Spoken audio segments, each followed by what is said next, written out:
Stand, salute, pledge. I pledge allegiance to the flag of the United States of America and to the republic for which it stands, one nation, under God, indivisible, with liberty and justice for all.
Here's a who.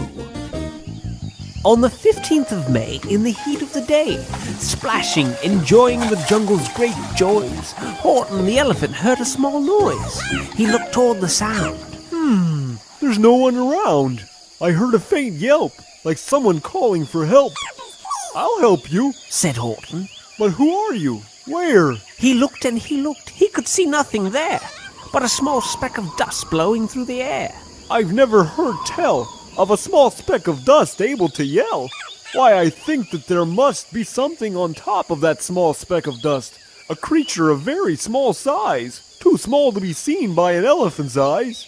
I'll just have to save him, because after all, a person's a person no matter how small. Using the greatest of care, stretching his trunk through the air, he lifted the dust speck and carried it over, placing it down safe on a very soft clover. Humph! Humphed a voice.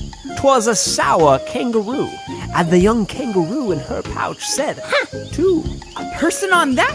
Why, there never has been. Believe me, said Horton. I tell you sincerely, I heard him quite clearly. I know there's a person down there. What's more, quite likely there may even be four. Maybe a family for all that I know, with tiny children starting to grow. Please, as a big favor to me, don't disturb them, just let them be.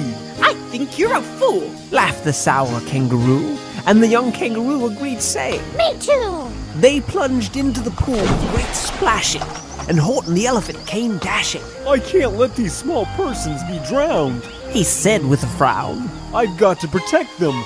I'm bigger than they. So he plucked up the clover and hustled away. Then Horton stopped walking. The speck started talking. He could barely hear it. Then he put his ear near it. My friend, came the voice. You're a very fine friend. You've helped all us folks on this dust speck no end. You've saved all our houses, our ceiling and floors. You've saved all our churches and grocery stores. You mean, Horton gasped, you have buildings there too? Oh yes, piped the voice. We most certainly do. I know, called the voice. I'm too small to be seen, but I'm mayor of a town that is friendly and clean. Our buildings to you would seem terribly small, but to us who aren't big, they are wonderfully tall. My town is called Whoville, and I am a Who, and we Whos are thankful and grateful to you. And Horton called back to the mayor of the town. You're safe now, don't worry. I won't let you down. After all, because a person's a person no matter how small. Humph! You've run wild and insisted on chatting with persons who've never existed.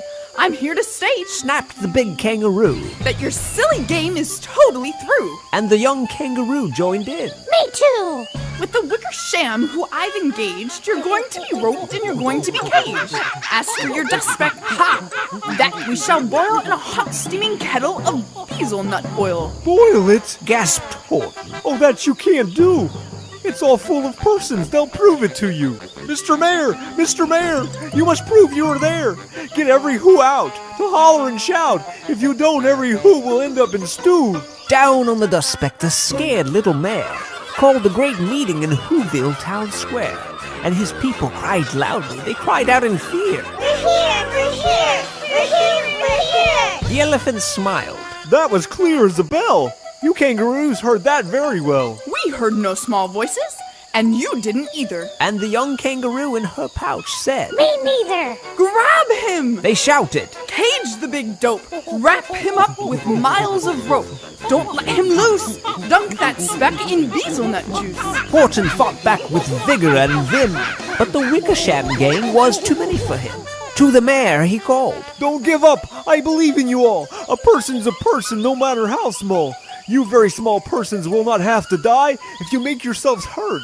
So come on and try. The mayor grabbed the tom-tom. He started to smack it, and all over Whoville they whooped up a racket. It rang through the air and shook the whole sky, and the mayor called through the hula balloon. Horton, is our sound coming through? Horton called back. I hear you fine, but the kangaroo's ears aren't strong like mine.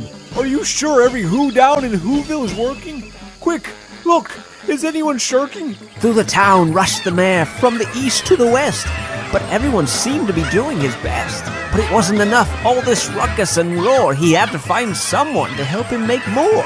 Just as he felt he was getting nowhere, almost about to give up in despair, he burst through a door, and that mayor discovered a shirker hidden away in Fairfax Apartments, apartment 12J, a very small shirker named Jojo, just standing and bouncing a yo-yo, not making a sound, not a yip, not a chirp. The mayor rushed inside and grabbed the young twerp. He climbed with the lad up the Eiffelberg Tower. This Cried the mayor. is your town's darkest hour. The time for all who's who have blood that is red to come to the aid of their country. He said. We've got to make noise in greater amounts. So open your mouth, lad, for every voice counts. When they got to the top, the lad cleared his voice and he shouted out. And that yop, that one small extra yop put it over. From that speck on that clover, their voices were heard. They rang out clean. Horton smiled. Do you see what I mean? They've proved they are persons, no matter how small, and their whole world was saved by the smallest of all. How true! Yes, how true! Said the big kangaroo. And from now on, you know what I'm planning to do? From now on, I'm going to protect them with you. And the young kangaroo said, Me too. The end.